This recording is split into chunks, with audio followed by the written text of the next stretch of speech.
இவங்க நடிச்ச ஆர் எடுத்த படத்தை இவங்களே வெறுக்கிறாங்க. அப்படி இருக்கிற ஒரு 3 பேரை பத்தி பார்க்க போறோம். அதுல ஃபர்ஸ்ட் வந்து திரௌபதி படத்துல நடிச்ச ஷீலா ராஜ்குமார் அவர்கள். இந்த மாதிரி ஒரு குப்பை படத்துல நடிச்சதை நான் கெட்ட கனவா நினைச்சு நான் மறந்துடுறேன். ஒரு மோசமான நிகழ்வு அது. ஃபுல் ஸ்கிரிப்டும் சொல்லாம என்கிட்ட வந்து ஏமாத்தி இந்த படத்துல என்ன நடிக்க வச்சிட்டாங்க. இந்த மாதிரி பாலிடிக்ஸ் இந்த படத்துல இருக்கும் அப்படின்னா நான் நடிச்சிருக்க கூட மாட்டேன் அப்படின்ற மாதிரி சொல்றாங்க. கெட்ட கனவா தான் இருக்கு. ஏன்னா நான் ஃபுல் ஸ்கிரிப்ட் எனக்கு வந்து சொல்லல. அண்ட் நம்பர் 2 லிங்குசாமி அவர்கள். ஜி படத்தை எடுக்கும்போது அஜித் அவர்களுக்கும் லிங்குசாமி அவங்களுக்குமே இந்த படத்தை எடுக்கிறதுக்கு சுத்தமா விருப்பம் இல்ல. படம் எடுத்துட்டு இருக்கும்போது ஏதாச்சும் எர்த்குவேக் வந்து இந்த ஃபிலிம் எல்லாம் அழிஞ்சிராதா அப்படின்ற அளவுக்கு வந்து ஃபீல் பண்ணிட்டு இருக்காப்ல.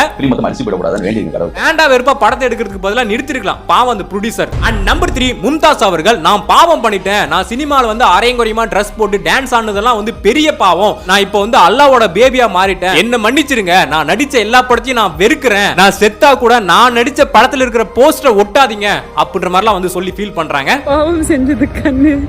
அது அவங்களோட விருப்பம்.